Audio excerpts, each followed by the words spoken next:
Timnas Indonesia lagi-lagi harus mencari pelatih baru. Sebuah siklus yang sepertinya tidak ada habisnya.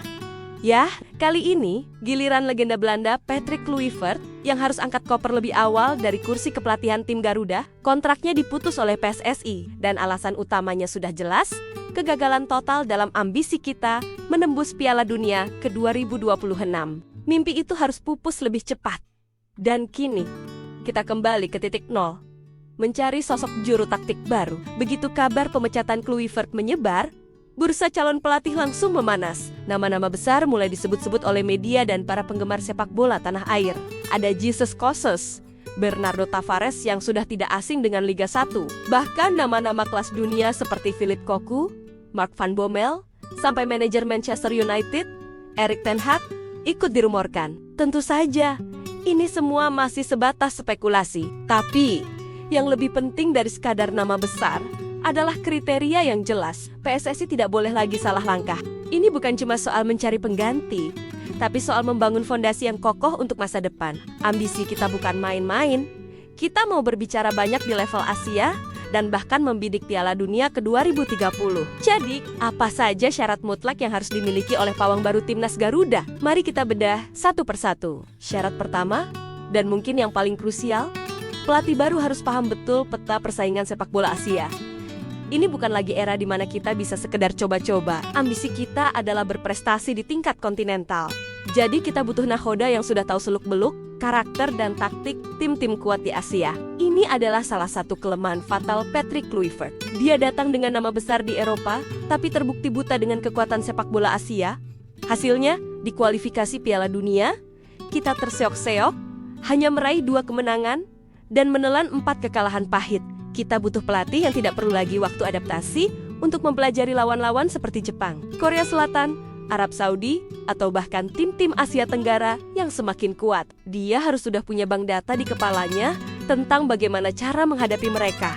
Syarat kedua, pelatih baru wajib kenal dengan karakter dan kemampuan pemain-pemain Indonesia. Masih ingat betul kan pertandingan melawan Arab Saudi, di mana kita kalah 2-3? Banyak sekali pertanyaan muncul soal susunan pemain yang diturunkan Kluivert. Contoh paling jelas adalah Jakob Sayuri. Di klub, kita semua tahu dia adalah seorang winger atau gelandang sayap kanan yang eksplosif. Tapi oleh Kluivert, dia dipaksa bermain sebagai fullback kanan. Akibatnya bisa ditebak, sisi kanan pertahanan kita menjadi bulan-bulanan serangan cepat para pemain Green Falcons. Ini bukti nyata bahwa Kluivert belum sepenuhnya paham senjata apa yang dia miliki. Pelatih selanjutnya tidak boleh seperti ini. Dia harus tahu betul posisi terbaik setiap pemain yang dipanggil, memahami kelebihan dan kekurangan mereka, sehingga bisa meracik susunan pemain yang paling efektif dan tidak lagi melakukan eksperimen yang merugikan tim di pertandingan krusial. Syarat ketiga, ini mungkin terdengar sederhana, tapi sangat fundamental.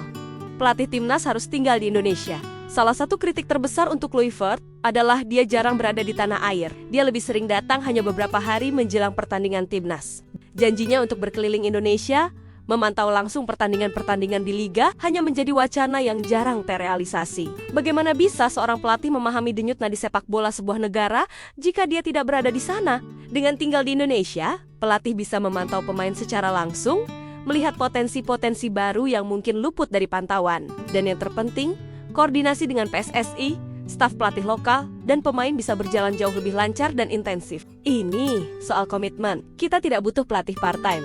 Kita butuh pemimpin yang mendedikasikan seluruh waktunya untuk kemajuan sepak bola Indonesia. Dan syarat keempat, yang tidak kalah pentingnya, kurikulum vitae atau rekam jejak yang jelas dan mentereng. Kalau ambisi kita adalah lolos ke Piala Dunia 2030, maka logikanya kita harus dipimpin oleh juru taktik yang setidaknya pernah punya pengalaman menangani tim di level tertinggi. Idealnya, di panggung Piala Dunia itu sendiri. Penunjukan Kluivert sejak awal memang sudah menimbulkan keraguan. Karir kepelatihannya di level klub tidak pernah bertahan lama, dan rekam jejaknya bersama timnas Curaçao juga tidak bisa dibilang meyakinkan. Kita harus belajar dari kesalahan ini. PSSI harus berani berinvestasi pada pelatih yang sudah terbukti kualitasnya, yang punya mentalitas juara, dan punya visi yang jelas untuk membawa Indonesia ke level berikutnya. Bukan lagi pelatih yang menjadikan timnas sebagai ajang koba-koba atau batu loncatan. Jadi, 4 syarat ini, paham sepak bola Asia, kenal karakter pemain kita, berkomitmen tinggal di Indonesia, dan punya rekam jejak yang teruji, seharusnya menjadi pegangan utama PSSI dalam perburuan pelatih baru. Ini bukan lagi saatnya untuk berjudi. Masa depan timnas Garuda dipertaruhkan di sini. Kita sebagai supporter tentu berharap PSSI bisa membuat keputusan yang tepat dan bijaksana demi mewujudkan mimpi besar kita semua melihat merah putih berkibar di panggung dunia. Bagaimana menurut kalian? Adakah syarat lain yang menurut kalian juga penting? Atau mungkin kalian punya nama calon pelatih idaman untuk timnas Indonesia? Coba tulis pendapat kalian di kolom komentar di bawah ya. Mari kita diskusi bareng-bareng. Terima kasih sudah menonton video ini sampai habis. Jangan lupa untuk like, share, dan subscribe channel ini agar tidak ketinggalan pembahasan menarik lainnya seputar sepak bola Indonesia. Sampai jumpa di video berikutnya.